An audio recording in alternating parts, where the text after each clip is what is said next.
Hello, mate. How's it going? Hey, good. How you doing? Good, mate. Do you know much about the Canal and River Trust at all? Sorry? Do you know much about the Canal and River Trust at all? No, I haven't known the story. Fantastic. Are you visiting Birmingham at the the moment, or are you just going for Actually, a we walk? just moved to UK Yeah. 1 week ago, and we will start to live in here. And you're exploring it. Yeah. Very beautiful canal network. Yeah. So basically, one thing you'll notice about the UK, everything's a charity. So we are the charity which looks after the 2,000-mile network of canals in England and Wales. So these are all 250-year-old hand-dug structures with amazing engineering feats, like all these locks, aqueducts, boat lifts, all that sort of stuff.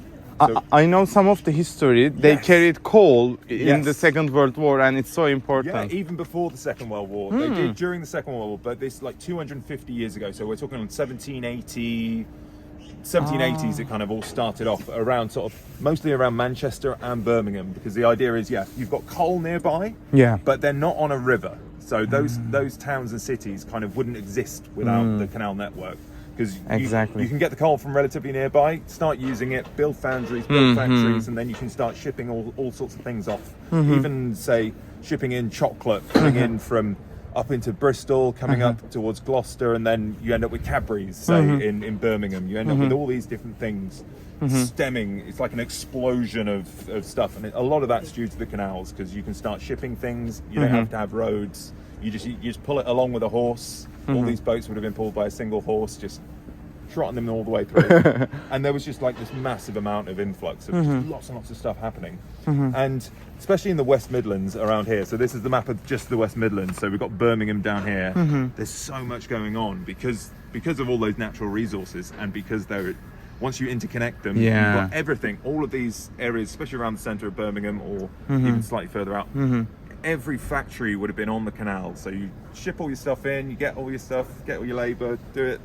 ship it all the way off somewhere else, and it's just a magic It's system. clever, yeah. Yeah, and it's great that we can still have these things. It's almost like a giant open museum. So you're walking through Birmingham. Have you walked It's around so that nice. much? Yeah, today is my first day walking by the canals. Yeah, and it's great. It's really, really lovely to have this thing. It's like a giant open museum. It's slower, it's calmer.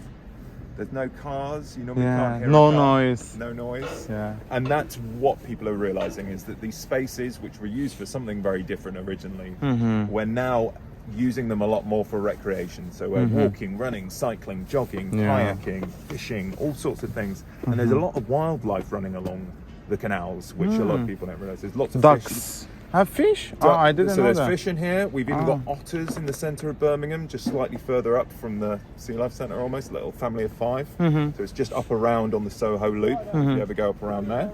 And it's just a magic way of exploring. So you get tons of stuff. And a lot of what we do is keep the old stuff alive, keep it all working, but also try and improve it. So we do lots and lots of planting schemes where we're trying to build the biodiversity of the area, essentially. So reintroducing plants and different types of habitats which have been lost over time, either through cities expanding, or whether it's in the countryside where certain habitats have been lost because massive amounts of farming and stuff like that. Yeah, and construction maybe. And construction, all Damage. sorts of things. So we do lots and lots of stuff like that. We're doing the longest orchard in the world. It's running from Wolverhampton all the way through Birmingham and then down to Worcester, basically. So it's going to go down this way. So it's going to run like that.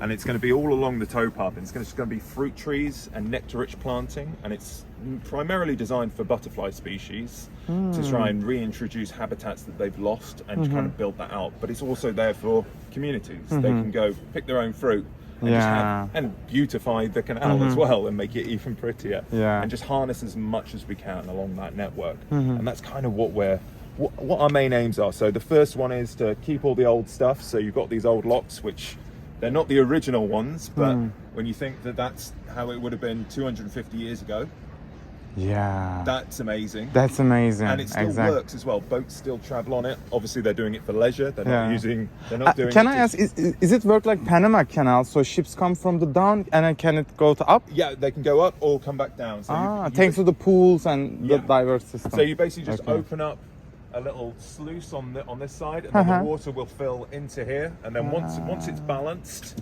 the gate will reach that sort of eureka sort of moment. It'll lift up a little bit, and then you can push the gate open, get your boat in there, close it, and then And then empty out the water on the other side, and then you can do the same again. And then you go down. Wow. There's 13 of them, and it'll take quite a while. It takes a while, but I mean, I live on a boat myself, and I just generally. you enjoy it. live in a boat? Yeah. Wow. And it's just lovely to have. It's lovely, It's yeah. really, really lovely. And Yeah. it's a great way to explore cities like Birmingham, because you've got all that history. You can be walking through an industrialized area. You've got 1960s tower blocks, 250-year-old lock. There might be a heron or a kingfisher stood right there, and then you're going down under a tower. So you've got this mix of all these different things, and in an environment where you're not paced at the pace of a car. It's like everything slows down because you're not surrounded by a lot of speed. And the idea that you can also walk all the way from London all the way up to Birmingham, and then go all the way up to York in theory, and it's all open. It's all private land. We own the land, but you can just do it. Whereas like free spaces that you can free walk are. If you have a ship, you can just. Yeah, you can do that. You can do that on foot as well. Like you can just walk along the towpath the entire way. And it's just magic to still have, really. And it's exactly. like a giant And museum. you are the charity to save this and improve this. Yes, basically. That's basically it. I'm here. I'm a paid fundraiser. My name is Stuart. Nice to meet you. And And my name is Mert. nice to meet you, Matt. And I have a YouTube channel, so it's really nice to record this. And I have 80K follower. Fantastic. Yeah, on Instagram. Yeah. And also I start POV videos. You know. Yeah. Point of view. Point of view, yeah. Walking around. So where are you walking today? I just going from here and see life in there. Then You you've got know. the Sea Life Centre. There's a little map here of this section here, and then you got Gas Street Basin up here, which is a not quite nice, interesting spot. You can carry on up the new main line, or you can carry down to the university, and Cadbury's down that way as well. I mean, Gas Street Basin is one of the first places to get gas lighting. Gas lighting. Yeah, which is why it's called Gas Street. Oh, I didn't know that. It's because there was like a patch of land called the Worcester Bar, which separated two competing canal companies. Yeah, and they didn't want to share water. So basically, you'd have to drive all the boats in one side, take all the cargo off, put it on the boats on the other canal. So it's a because they didn't want to share the gas. They didn't want to share the water, basically. So they put gas lighting in, so they could do it 24 hours a day. So you'd have to take all your cargo off of one boat on one canal and put it onto the boat on the other canal. So just because they didn't have the water shared, they put in gas lighting so they could do it throughout the night, basically. Who is not allowing? I didn't understand that. Who is not basically allowing? They were all private companies. So think private of it company. like Facebook or Meta and Google not wanting to share information, so you'd have to change the information. Private landlords. Private private companies essentially, which ran all of this sort of stuff, or like a airplane company or something like that. They wouldn't want to share that one resource. That they find a very stupid way of getting around it. So but there's all sorts of stuff there, and it's fantastic. Yeah. I mean, we're out here, we're sort of just chatting with people who don't realise it's a charity and seeing whether people would be interested in maybe helping and supporting. I would like to donate. Yes. But I just moved to UK, so I don't have so much. So No, don't worry at all.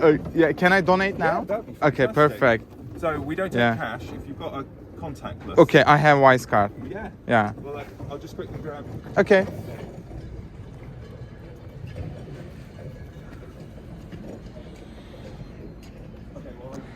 I'll give you our tap system isn't working, but I can give you a QR code which should give you a link to everything. If you